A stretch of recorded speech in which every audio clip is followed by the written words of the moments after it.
Last summer I swore off sublimation printing. I even claimed that I hated the craft, but I'm bringing them back. Why? Because I have this brand new printer. It is the iColor 560 and it's a white toner printer, but it's not just that. You also have the ability to buy all of these sublimation toner cartridges. So you can easily change out the white toner printer cartridges for the sublimation cartridges. Watch how easy it is.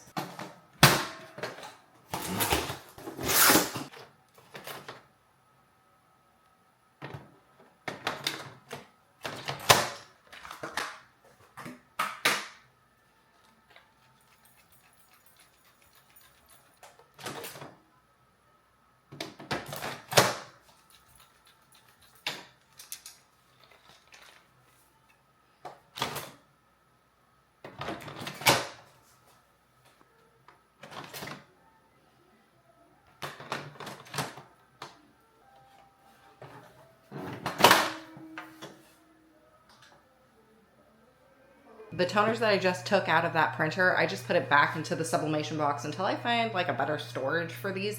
But what I did was I just put them back in their coordinating color. I'm just gonna set them off to the side because when I'm done using this printer as a sublimation printer, I'm going to take the sublimation toners out and put these ones back in to turn it back into a white toner printer. Now let's get to our sublimation projects. Remember when I did the unboxing of the iColor 560 and I explained to you that I was gonna have to use my MacBook laptop and also a parallel to use the essential software that is for the iColor 560. Well, because we're using the sublimation toners and sublimation toners don't come in the white color, I actually don't have to use my laptop or the RIP software in order to use this printer. So because I don't actually have to use the software, I'm just gonna use my big computer today to just send over some sublimation prints to the iColor 560. For today's little bit, the 3 projects that I'm gonna do is 1, using my glitter cardstock found in my cardstock warehouse. Fun fact, my glitter cardstock that I sell over on my cardstock warehouse is sublimation capable, which I absolutely love because we're gonna be able to take patterns that we find over in Creative Fabrica and make our own custom patterned glitter cardstock. One of a kind, works of art, never see them in the craft stores. The second project that we are going to make is a cash gift money holder using a sublimation blank, also found in my cardstock warehouse. Then the third project, which is something that I love, we are just going to take an image that we fall in love with on Creative Fabrica and we are going to customize our own tote bag. The one thing that I do love about sublimation crafts, and I've always loved it, is the fact that you don't have to weed anything. You simply just print and press. Now, when I unboxed the iColor 560 with you previously, what we had to do is when we were doing the white toner side of the printing, is we had to print and then marry something together in order to get our print.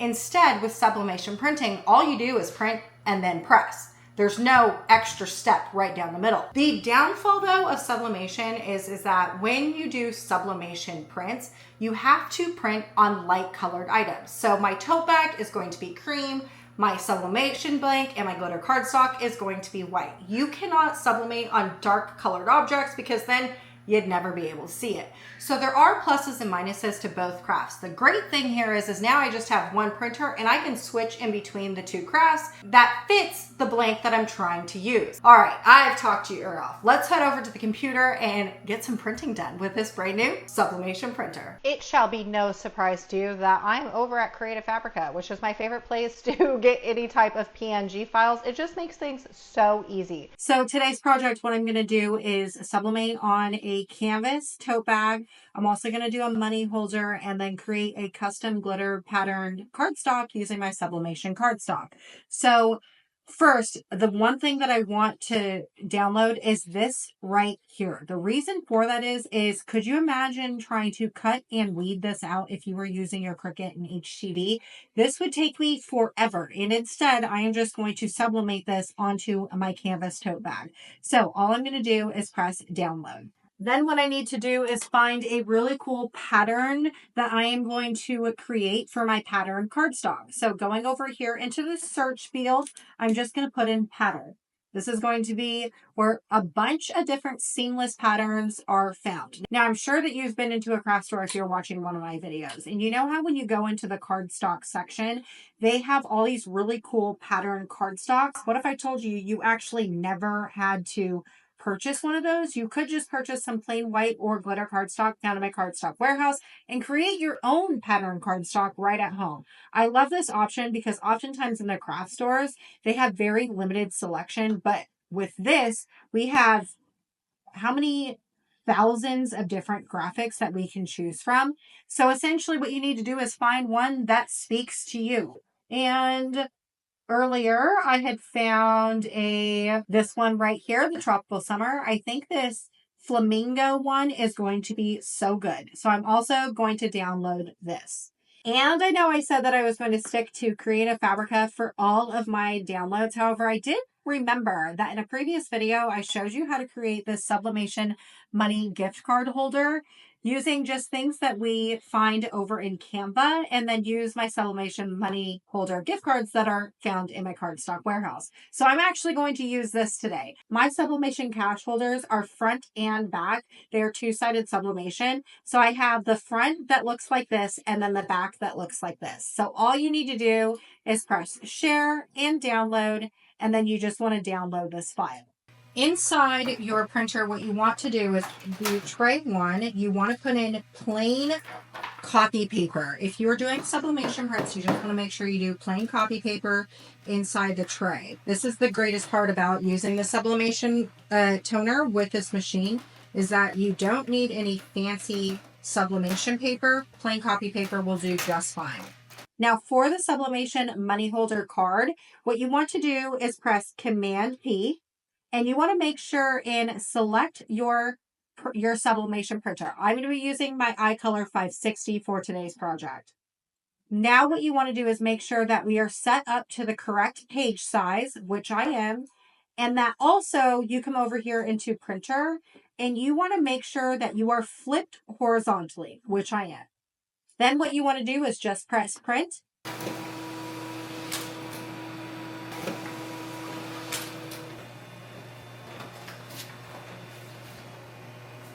All right, and here is what the prints look like. They look absolutely fabulous. All right, now that we have our Sublimation gift card holder, what we need to do now is go and find our downloads of everything else. So I am just going to open up this one right here. This is the one that I want to use, and I'm just going to press Command P, which is print. Now I'm going to make sure and select my sublimation printer, which is going to be my iColor 560. Making sure I'm on the correct paper size. Now this particular print does not have any type of wording on it, so I don't need to make sure and flip this horizontally. However, if your print has any type of writing or lettering, what you want to make sure and do is flip this horizontally. Now all I want to do is press print, and then going back over into my other downloads folder and open up my next print. It's going to be this one right here. It says Trust in Vibes, Not Words. And I'm just going to Command P, which is print. Now this particular one, again, what we want to make sure and do, because it has lettering, is making sure we're on my sublimation printer. We need to come down to layout and flip this horizontally. Now this right here should be not legible to you, okay? Once you're done doing that, what you want to do is press print. All right, now we have this print right here. Yes, it will be backwards. That is intentional. This is going to go on my canvas tote bag. Then we have this right here. This is going to be my Sublimation glitter cardstock. All right, now let's go heat up the heat press. Over at the heat press, what you want to do is turn your heat press on. We're going to start with the Sublimation money holder because that's the one that takes the longest. So I am going to set my heat press to 370 degrees, and we press these for 30 seconds. All right, then what you want to do is make sure that this is on a medium to high pressure. All right, while that heats up, what we're going to do is prep our items. So I have just my Sublimation money holder, the front of it. You don't technically have to do both sides if you didn't want to. On my money holders, it is double-sided, but it's white on the back. So if you didn't want to do double-sided, you definitely don't have to. But on my money holders, what you will need to do is peel off this clear plastic. This is to protect your item during shipping. What you don't want to do is press your print on it because it won't end up working. And you're going to want to do this for both sides. Okay. Then by only grabbing the sides, you don't want to touch the front or the back. You just want to line up your print to your blank. And then using some tape. This is heat resistant tape. This is what you need to use in order to tape your item down. I want to be very careful not to move your stuff around, but then you want to tape your item really good all the way around so it doesn't slide around and create any type of ghosting.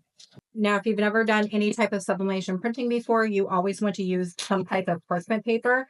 This is going to protect not only your heat press, but also your blank from any type of frying or burning issue. So I want to make a sandwich, front and back. So I'm just going to pull pretty decent sized sheet. And I'm going to fold my paper in half. On the bottom, you are going to have a piece of parchment paper. Then what you're going to do is taking your blank, and we are going to roll this over. So your blank is on the bottom, then your print. Then what we need to do is take our next sandwich, and we need to roll this over. So now we have a perfect sandwich. Now what we need to do is wait for our heat press to get done heating up so we can press this. While that heats up, also what we can do is move forward in everything else that we need to prep since we're doing multiple prints. And you want to take this and you want to put it onto your glitter cardstock. This right here is my Sublimation glitter cardstock. And I'm just going to put this really close to the edge so I can conserve on material.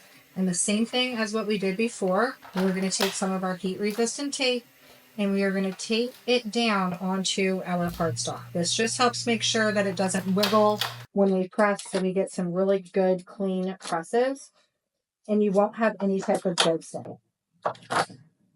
I have done this method as well with my Cricut and doing print then cuts with my Sublimation glitter cardstock. The cutouts with those ended up turning fabulous. Okay, and then the same thing with this. I'm just going to cut out the excess just so I can align this better onto my blank. So everything's prepped, so we just have to wait for the heat press to get done heating up. All right, now all we have to do is push this in, press down. This item is going to be very hot, so I would strongly suggest using some sort of heat-resistant gloves just so you don't burn your fingertips. All right, and then before we do any type of moving or anything, what I always like to do is just try and peek to see if things pressed really well. I do think that I need to press for just a little bit longer, so I'm going to throw this back in for another 30 seconds. This is why taping your materials down before you press it is so important, because if you did not get a really good press the first time, we can do it again for the second time. And because we taped it down really well, nothing moved around during that process. All right.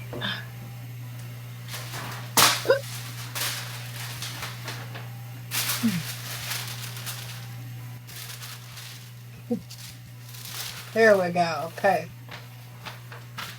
This turned out pretty good, so I'm just going to peel off the excess. And look at that print. Turned out so good. All right, I'm going to throw this on. To get a good even press, I'm going to hang my straps down. Closing this lid. And we're going to press. All right, opening that up. Again, what we want to do is check to make sure the print went over. It did. Looks so good. So because we have a good transfer, I'm just going to peel it off.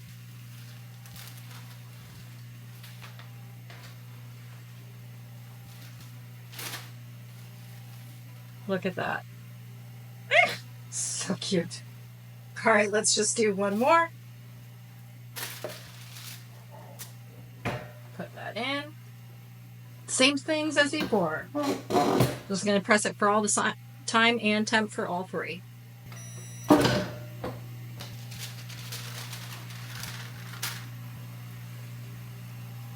right.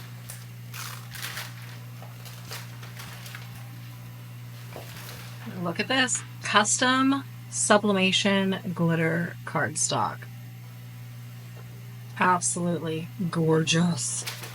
3 wonderful projects, all using the sublimation toners. That was super easy to switch into this printer. Now I know in general terms, when we convert our printers over into sublimation printers, what ends up happening is your printer is therefore just a sublimation printer, but not anymore. With this particular printer, I can switch those cartridges in and out just like I had did at the beginning of the video. I can do it now. So if I wanted to, I could take out the sublimation cartridges, put in the white toner cartridges that I just took out, and then do a couple shirts. If I then wanted to switch back over into sublimation printing, all I would have to do is switch the toners back out. And the great part about this is because the toner in the sublimation, well, I guess in all the cartridges that come with this printer, but especially for the sublimation cartridges. So in traditional sublimation printing, the ink that's the sublimation ink that goes into those prints, it is a liquid form. And oftentimes we are stuck with clogged printers that often need like printing clay.